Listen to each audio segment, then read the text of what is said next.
A major shift in East Africa's digital landscape has just been confirmed. After months of regulatory tension, Starlink has officially secured the green light to operate in Uganda. This isn't just another international expansion, it's a reversal of a hard shutdown, and it signals a potential turning point for one of the continent's most underserved internet markets. The agreement was signed Friday between Ryan Goodnight, Director of Starlink Market Access and Development, and Nyambai Thembo, Executive Director of the Uganda Communications Commission. This formalizes a memorandum of understanding and an operational license, ending a suspension that began in January, just before Uganda's national election. At that time, the UCC ordered Starlink to halt service and block hardware imports, citing unauthorized use by citizens. The irony. Starlink had not marketed or sold directly in Uganda. Most people arrive after the move is obvious and the easy upside is gone. We focus on serious crypto education and high-quality signals before the crowd rushes in, so you can understand the setup earlier and move sooner. If you want that edge, visit the link below now. Instead, users were importing terminals from neighboring Kenya, where service is legal, and activating them across the border, something explicitly against company policy. This workaround exposed a critical gap: demand far outpaced regulation. And that gap mattered. In Uganda, about 94% of households still lack reliable internet access.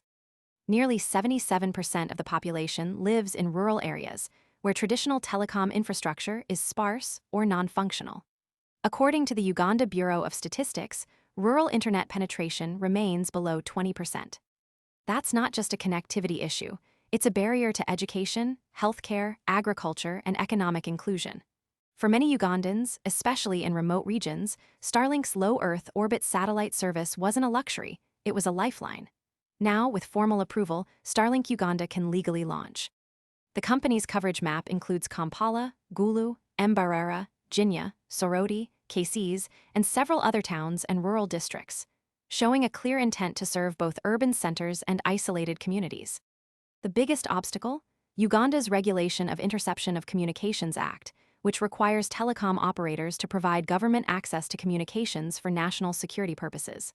Starlink's architecture, encrypted, decentralized, and independent of terrestrial networks, has historically resisted such mandates. So the critical question remains: did Starlink agree to comply with this law, or has Uganda made an exception? The official statements say Starlink will comply with local laws, but they don't specify which ones or how. That ambiguity is significant. Most people arrive after the move is obvious and the easy upside is gone. We focus on serious crypto education and high-quality signals before the crowd rushes in, so you can understand the setup earlier and move sooner. If you want that edge, visit the link below now. The next signal to watch: how quickly Starlink rolls out customer service, hardware distribution, and pricing models in Uganda. Will it be affordable for rural users or limited to urban elites and enterprises? And will other African nations with similar laws follow Uganda's lead or double down on restrictions? The Starlink Uganda launch is live on paper, but its real test is just beginning.